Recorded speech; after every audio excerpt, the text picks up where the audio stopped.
పీక్స్లోకి వెళ్ళిపోయి మూర్ఖంగా మారిపోతే ఇలాంటివే జరుగుతాయి. సో అభిమానం ఉండాలి. నేను అభిమాని, చాలా చాలా చాలా చాలా క్రికెట్ అభిమాని, చాలా ఎమోషనల్ క్రికెట్ అభిమాని. అలాగే పరిగెట్టి గొంతులేసి జంప్ చేసి తెలుసు మనకు ఉండాలి భయం. అలాగే ప్రతి సిటిజన్కి మనకు భయం ఉండాలి. ప్రతిసారి ఎవరో ఒకరు తొక్కిసలు జాడితే ఇది పొలిటికల్ నెగ్లిజెన్స్ అంటే, ఇది పోలీసులో నెగ్లిజెన్స్ అంటే, 20 మంది పోలీసులు 100 మంది పోలీసులు 3 లక్షల మందిని ఎలా కంట్రోల్ చేయగలుగుతారు అనుకుంటున్నారు? రాజకీయ నాయకులు వాళ్ళ పనులు వదిలేసి, రాజకీయ నాయకులు అక్కడ పనులు వదిలేసి వీళ్ళు కాపలా కాస్తూ ఉంటే అక్కడ పని చేయకుండా ఉన్నారని మనే బ్లేమ్ చేస్తాం. వాళ్ళ జాబ్ వాళ్ళు చేస్తున్నారు, పోలీసుల జాబ్ వాళ్ళు చేస్తున్నారు, స్పోర్ట్స్ మెన్ వర్క్ వాళ్ళు చేస్తున్నారు. మనమే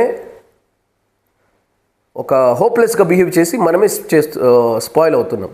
కాబట్టి నేనేం చెప్తున్నానంటే, ఏ దైవ దర్శనానికి వెళ్ళినా సరే, ఎక్కడన్నా ఎవరన్నా లీడర్స్ వచ్చినా సరే, ఏ సినిమా హీరో వచ్చినా సరే, ఏ స్పోర్ట్స్ మెన్ వచ్చినా సరే, అక్కడ జన ప్రవాహం ఉంది, అక్కడ జనం ఎక్కువ ఉన్నారంటే మీరు దయచేసి అక్కడికి వెళ్ళకండి.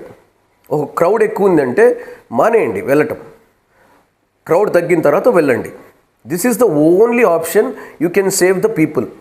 మన భారతీయుల్ని మనం కాపాడుకోవాలంటే ఒకే ఆప్షన్ ఏంటి అంటే, ఏదన్నా ఒక ప్రవాహము, జన ప్రవాహము, అక్కడ ప్రవాహం ఉంది, ఇది ప్రమాదకరమైంది అని మనకు తెలిసినప్పుడు అక్కడికి వెళ్ళకుండా ఉండడం మంచిది.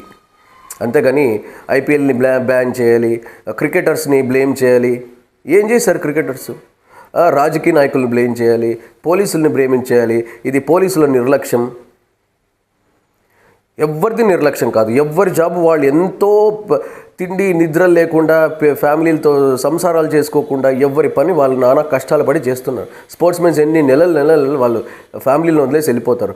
పోలీస్ మెన్స్ ఎప్పుడంటే మనం చేసే కుప్పిగంతులకన్నీ ఎప్పుడు మనం ఇది ఉంటే వాళ్ళ ఫ్యామిలీలు అన్నీ వదిలేసి వస్తున్నారు. రాజకీయ నాయకులు వాళ్ళు తిండి నిద్ర లేకుండా మన దేశ బాగు కోసం ఏదో చేస్తున్నారు.